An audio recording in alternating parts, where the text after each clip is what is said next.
नमस्कार साथियों और प्यारे बच्चों, राजस्थान ऑनलाइन स्टडी क्लासेज में आपका स्वागत है। प्यारे बच्चों, आज के वीडियो में अपन पढ़ेंगे राजस्थान सरकार द्वारा जारी क्वेश्चन बैंक, यानी राजस्थान सरकार द्वारा सामाजिक विज्ञान का जो क्वेश्चन बैंक जारी किया है, इसके जितने भी इंपॉर्टेंट क्वेश्चन है उनको सोल्व करने की कोशिश करेंगे। तो शुरू करते हैं आज का अपना वीडियो। सबसे पहले लेते हैं यूरोप में राष्ट्रवाद। इसके जितने भी इंपॉर्टेंट एपिसोड दे रखे हैं वो ये है, और एक खालिस्तान है, इसके अंदर जर्मनी आएगा। ठीक है, इसमें जो पांचवा क्वेश्चन है वो मिस प्रिंट है। फ्रांस में प्रथम पहला शासक कौन था?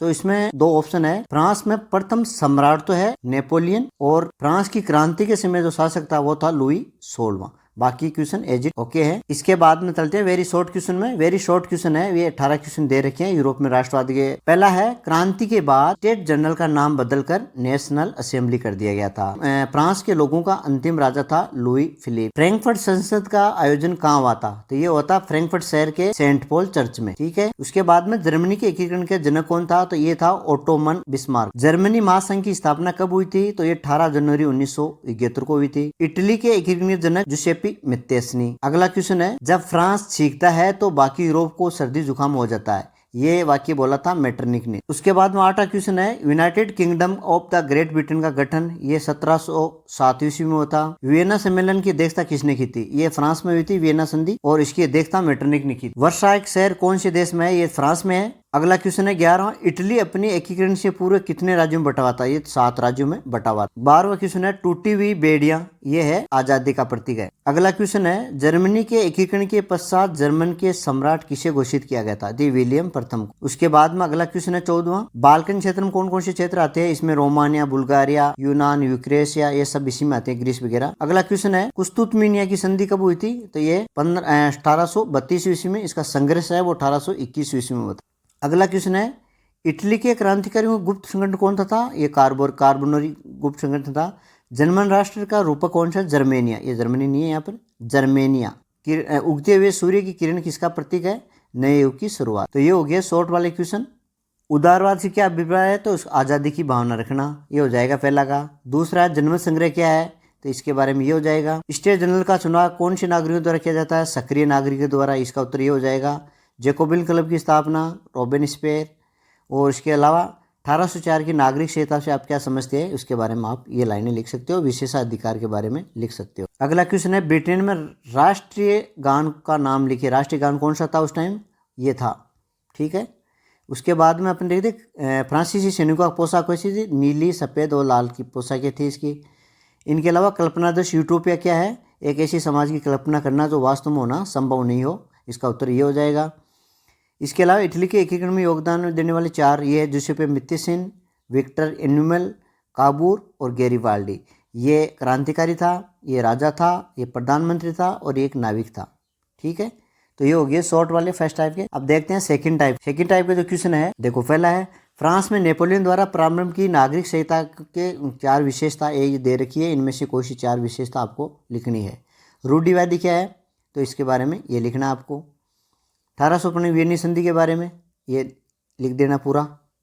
ठीक है, उसके बाद में आता है गैरिबाल्डी। तो गैरिबाल्डी के बारे में आप ये लिख देना। नाविक है, ये मत भूलना, नाविक लिखना जरूर। यूरोप में कुलीन वर्ग की विशेषता है, ये है प्रमुख उच्च शिक्षा वाले, राजप्रवेश, गाँव में जमीन वाला, ये पूरा पॉइंट लिखने हैं, 5-7 पॉइंट जो दे रखे हैं। इसके बाद में आता है बिस्मार्क के बारे में। तो बिस्मार्क के बारे में ऊपरी 3 लाइनें हैं, ये लिख देना। अगला है जर्मनी के एकीकरण के प्रमुख चरण।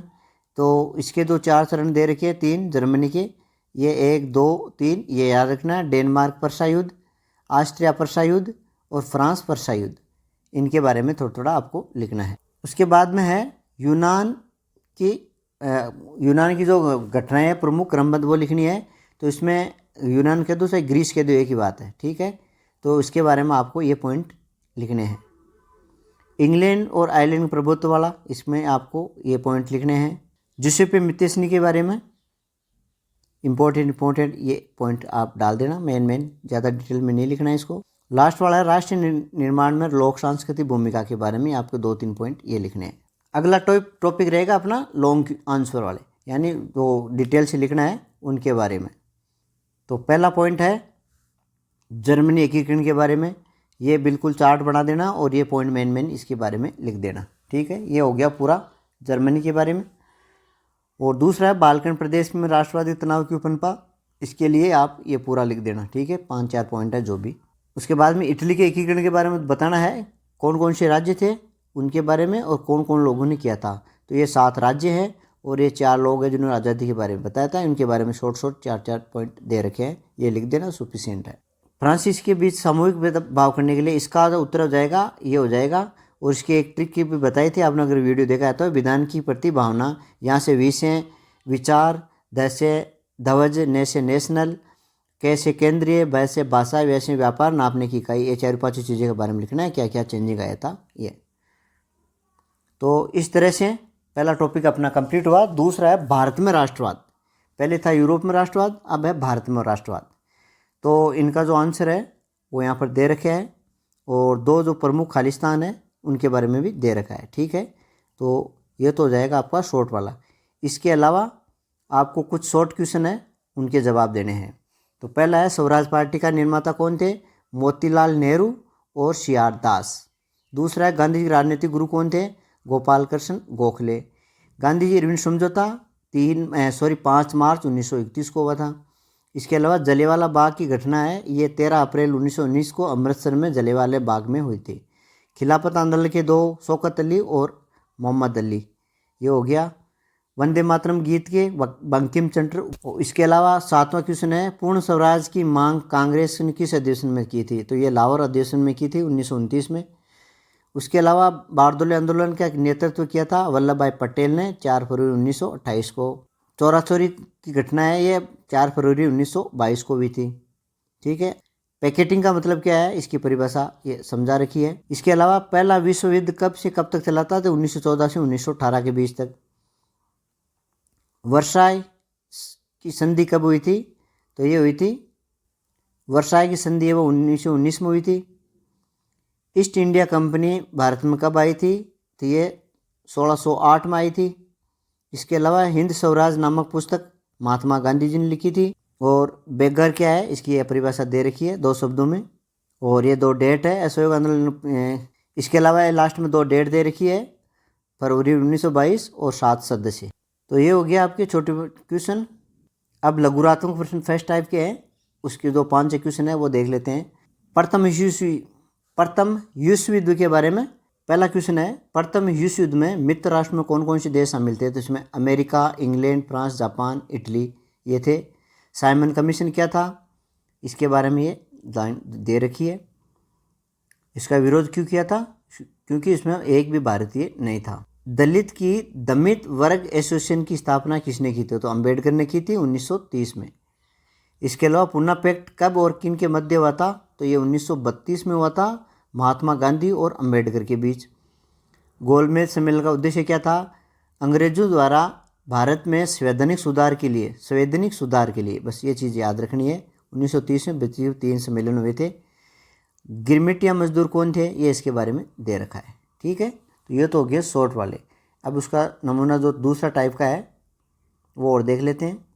गांधी जी ने ब्रिटिश सरकार के प्रति असहयोग नीति क्यों अपनाई? ठीक है, ये इसका उत्तर हो जाएगा। गांधी जी इरविन समझौते के बारे में क्या जानते हो? ये आप इसके बारे में लिख सकते हो। खिलाफत आंदोलन के बारे में ये लिख सकते हो आप। और असहयोग आंदोलन के शहरों में क्या प्रभाव पड़ा, ये पॉइंट आप देख लेना एक बार। इसके अलावा विश्वव्यापी आर्थिक मंदी के बारे में आप क्या समझते हो? ये 1929 वाला ये पॉइंट आपको लिखना है। नमक यात्रा के बारे में आप ये लिखना है। और सविनय अवगिंदल के बारे में किसानों की भूमिका, तो इसका यही इंपॉर्टेंट क्वेश्चन है वो डाल देना। इसके अलावा पुन्ना पैक्ट के बारे में आप ये लिख सकते हो। सत्याग्रह और अहिंसा में गांधी जी के विचार लिखने हैं, तो इसमें आप ये टॉपिक डाल सकते हो। तो इस तरह से ये हो गया अपना दूसरा टॉपिक कंप्लीट। अब बड़े वाला है भारत छोड़ो आंदोलन का वर्णन कीजिए। भारत छोड़ो आंदोलन है, उस पर आपको थोड़ा सा लिखना है। इसके अलावा जलियांवाला हत्याकांड के विस्तार से वर्णन कीजिए, तो इसके बारे में आप देखो, इसकी प्रमुख घटनाएं लिखनी है, इसका परिणाम लिखना है, लोगों पर क्या असर पड़ा वो लिखना है। रॉलेट एक्ट के बारे में आपको ये मेन पॉइंट लिखने हैं, ठीक है। तो पहले ये लिखना है, उसके बाद में ये लिख देना मेन। इसके अलावा निम्नलिखित है इसमें भारत छोड़ो आंदोलन पर आपको ये पॉइंट लिखने हैं। जलियांवाला हत्याकांड पर ये पहले ये लिखना है, उसके बाद में ये और उसके कारण ये लिखने हैं। रोलट एक्ट के बारे में ये पॉइंट लिखने हैं, सभी इम्पोर्टेंट है सभी। गांधी जी द्वारा चलाए गए 2 आंदोलनों का नाम ने 2-3 आंदोलन पढ़ रखा है अपने, असहयोग आंदोलन और सविनय अवज्ञा आंदोलन के बारे में आप लिख दोगे इसमें। इसके अलावा खिलाफत आंदोलन के बारे में, खिलाफत आंदोलन है इसके बारे में आप ये लिख सकते हो। सत्याग्रह पर विचार, ये इस पर आप ये पॉइंट लिख सकते हो। अगला टॉपिक रहेगा अपना भूमंडलीकृत विश्व, तीसरा चैप्टर। तो इस पर जो अभ्यासद है इंपॉर्टेंट ये दे रखे हैं सभी, और इनका उत्तर यहाँ पर दे रखा है। खालिस्तान है उनका उत्तर भी कोष्टक में दे रखे हैं। वेरी शॉर्ट के अंदर ये प्रमुख क्वेश्चन है। प्रथम विश्व युद्ध कौन से 2 गुटों के बीच में? मित्र देश और केंद्रीय शक्तियों के बीच में, ये लिखना है। रेड पेस्ट क्या थी? पशुओं में प्लेग की तरह फैलने वाली एक संक्रमण बीमारी थी। उसके अलावा आर्थिक महामंदी कब हुई और ये संकट कब तक? 1929 में हुई और 30 के दशक के मध्य तक ये चली थी। इसके अलावा द्वितीय विश्व युद्ध के बाद कौन सी 2 महाशक्तियाँ आई? सोवियत संघ और संयुक्त राष्ट्र अमेरिका। भारत के विदेशी निर्यात में की जाने वाली 2 वस्तुएं, एक तो मसाले है प्रमुख, तो उसके अलावा कॉफ़ी और भी उदाहरण दे सकते हो आप, रेशम वगैरह का। ब्रिटेन वुड्स संस्था के किसे कहा जाता है? ये विश्व बैंक और अंतर्राष्ट्रीय मुद्रा कोष को। रेशम मार्ग से क्या अभिप्राय है? पुराने ज़माने में व्यापार हेतु पूर्वी देशों को पश्चिमी देशों में जोड़ने वाला या पश्चिमी देशों को चीन से जोड़ने वाला रास्ता था, उसको बोलते हैं रेशमी मार्ग, जहाँ से रेशम का व्यापार होता है। इसके अलावा अगला क्वेश्चन है, विश्व बैंक की स्थापना कब और क्यों की गई? तो 1944 में की गई थी। द्वितीय विश्व युद्ध और विश्वव्यापी संकट से जूझ रहे देशों की मदद करने के लिए ये किया गया था। आयत शुल्क से आयत पर लगने वाला कर, यह हो गया आपका। अगला टॉपिक रहेगा अपना अगला टॉपिक रहेगा लघुरात्मक प्रश्न उत्तर। फर्स्ट ये प्रमुख दे रखे, इनका उत्तर है वो यहाँ पर दे रखा है। देखो पहला का उत्तर है ये है, दूसरा है केनाल, इसका उत्तर ये हो जाएगा। तीसरा है विट्टो, इसका उत्तर ये हो जाएगा। चौथा है रेड फॉरेस्ट, तो इसका उत्तर ये हो जाएगा। अगला टॉपिक रहेगा अपना लघुरात्मक प्रश्न फर्स्ट टाइप के।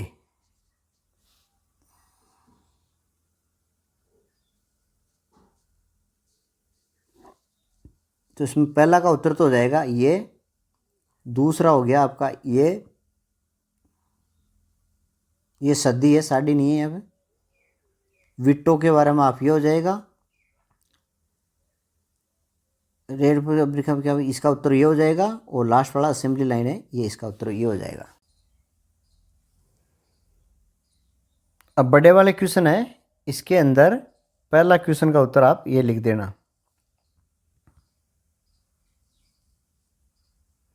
दूसरा क्वेश्चन है, इसका उत्तर ये हो जाएगा।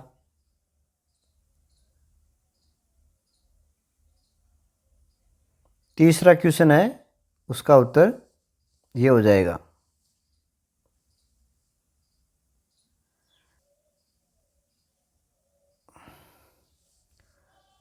चौथे क्वेश्चन के जो शॉर्ट क्वेश्चन है, इनका उत्तर ये है, दे रखा है।